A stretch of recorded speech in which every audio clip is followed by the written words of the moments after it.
දැන් අම්මා කෙනෙකුට හිතන්න ඕන බලන්න පොඩි ගුණ ධර්ම මේ රූපය ඇසුරු කරගෙන පුංචි ගුණ ධර්ම වලට උදාහරණයක් මේ කියන්නේ.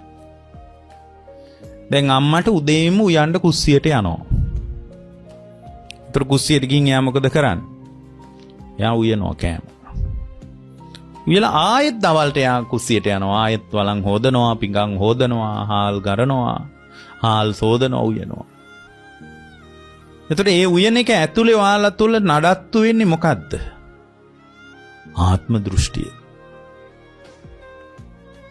ඔයාලගේ හිතේ නඩත්තු වෙන්නේ ආත්ම දෘෂ්ටිය. මොකද ආත්ම දෘෂ්ටිය මේ මගේ දරුවා ඉස්කෝලේ ඇරිලා එනවා. මගේ මහත්තයා වැඩ ඇරිලා එනවා. වැඩ ඇරිලා ඉන්න කලින් උයන්න ඕන. එහෙම නේද ඔයගොල්ලන්ට හිතෙන්නේ? ඒක ඇතුලේ ඔයගොල්ලෝ බත් මුට්ටිය ලිපේ තියෙන වාරයක් ගානේ ඔයගොල්ලෝ කෙලෙසයක් නඩත්තු කරේ.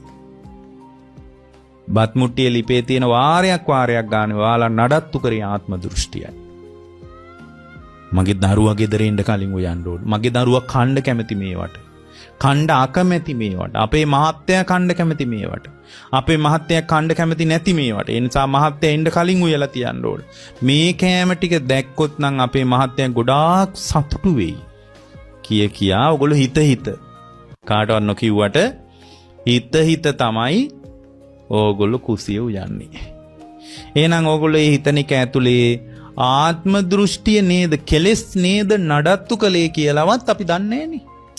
අපි මේ මහ ලොකු පිංකම් අරවමිය කළාට අපි මේ බත් මුට්ටිය ලිපේ තියෙන එක ඇතුලේත් මම කෙලස් ටික නේද නඩත්තු කලේ කියලා අපි දන්නේ මේ දේශනාවලින්.